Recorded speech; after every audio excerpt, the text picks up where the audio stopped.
जय बाबेरी। आज हम आपको ऐसी एक प्राचीन साधना और उसकी पूर्ण विधि बताएंगे बाबा रामदेव जी की। जो साधना को हमने किया था तो हमें बहुत ही अलौकिक व दिव्य अनुभव हुए थे। उस अनुभव के बारे में हम बताते हैं तो आज भी रोंगटे खड़े होते हैं। तो उस अनुभव का हम आपको एक छोटा सांस बता रहे हैं कि हम बाबा की साधना में बैठे हुए थे। सुबह के 5 बजे का समय था। बाबा रामदेव जी के मंत्र साधना चल रही थी। तो अचानक ही आसमान में तेज प्रकाश फैलने लगा और दिव्य भगवान की सवारी के दर्शन हुए। ऐसी दिव्य सवारी जिसको देखकर हमारा रोम रोम पुलकित हो गया। इस साधना के द्वारा भगवान रामदेव जी का साक्षात आशीर्वाद मिलता है। आप पूरी विधान को समझ लीजिएगा, उसके बाद ही इस साधना को कीजिएगा तो देखिएगा आपके साथ ही दिव्य और अलौकिक घटनाएं घटेगी और भगवान रामदेव जी का साक्षात आशीर्वाद आपको प्राप्त होगा। यह साधना है जो हमने आपको पहले ही बताया था कि हमारे पास एक प्राचीन बाबा रामदेव जी की साधना मंत्र साधना की पुस्तक है, जिसमें से हमने इस साधना को लिया था और उस पुस्तक में बताई हुई विधि के अनुसार ही हमने इस साधना को किया तो बहुत ही दिव्य अनुभव हुए और शरीर एकदम से हल्का हो जाता, जैसे शरीर में बहुत ही तेज ऊर्जा या ऐसी कोई दिव्य शक्ति का प्रवेश हुआ हो। इस साधना में एक विशेष प्रकार का पाठ यानी बाबा रामदेव जी की चौकी को बनाने की विधि है और उन चौकी के विभिन्न अंगों में विभिन्न स्थान पर देवताओं को बाबा रामदेव जी के जो उपदेवता है, जो गण हैं, उनको स्थापित किया जाता है और उन्हें भोग लगाकर उनकी भी पूजा की जाती है। फिर बाबा रामदेव जी की पूजा आराधना की जाती है। तो उस चौकी की बनाने की विधि आगे हम एक वीडियो में बताएंगे 1-2 दिन में। तब तक आप इस साधना को पूर्ण विवरण है जो समझ लीजिएगा। इस साधना में बाबा को और उनके उपशक्तियों को भोग लगाने के लिए आपको कलाकंद लेनी होंगी और 5 मेवे, मिश्री और गूगल धूप, 5 नारियल, एक बाबा रामदेव जी का नेजा और एक पंदरिया यंत्र, जो साधना के दौरान ही आपका यह यंत्र सिद्ध हो जाएगा। उसके बाद इस यंत्र को आप चांदी के ढोलने में डालकर अपने साथ 24 घंटे रखिएगा तो आपके शरीर के चारों तरफ एक दिव्य आभा चक्र बना रहेगा, जिससे आपको कभी किसी प्रकार की परेशानी का सामना नहीं करना पड़ेगा। और इस साधना के अंतिम दिन आपको खीर का हवन करना होगा। खीर के हवन करने से ही इस साधना की सिद्धि होती है और विशेष प्रकार की ऊर्जा की प्राप्ति होती है और भगवान रामदेव जी का साक्षात्कार होता है।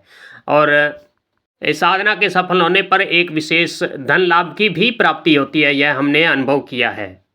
इस साधना के दौरान आपको एक पंचमुखा दीपक लेना होगा और पंचमुखा दीपक जितनी देर आपकी मंत्र साधना चलेगी उतनी देर पंचमुखा दीपक है जो आपको जलता रहना चाहिए। वैसे तो यह साधना बहुत ही बड़ी है, ऐसी दिव्य और अलौकिक साधना है।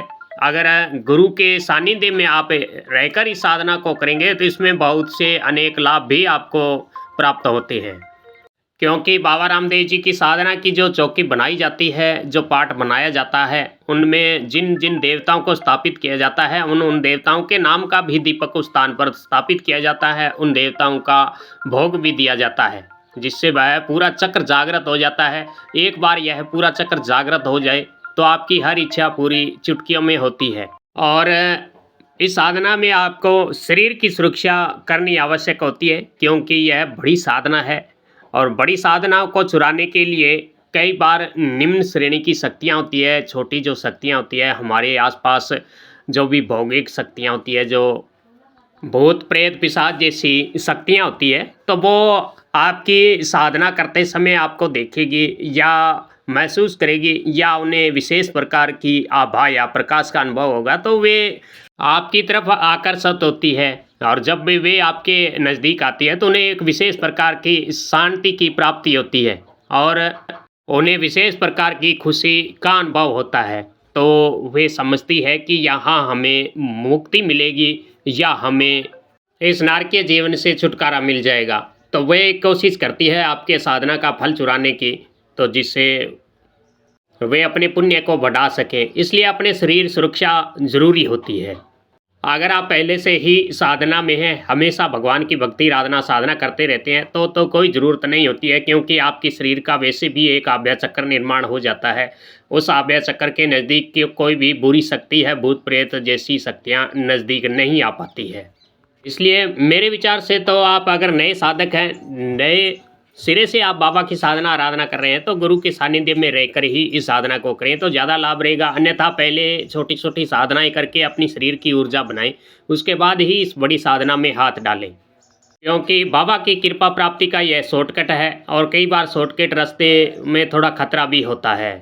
तो मंत्र आपको यहाँ स्क्रीन पर लिख कर दे रहे हैं, इस मंत्र की साधना कीजिएगा। बाकी का जो पाठ का विधान है, चौकी का विधान है, 1-2 दिन में हम उस वीडियो को भी बनाएंगे और उस चौकी का निर्माण करते हुए आपको लाइव दिखाएंगे, जिससे आपको पूरी जानकारी प्राप्त हो। जय बाबेरी खमा।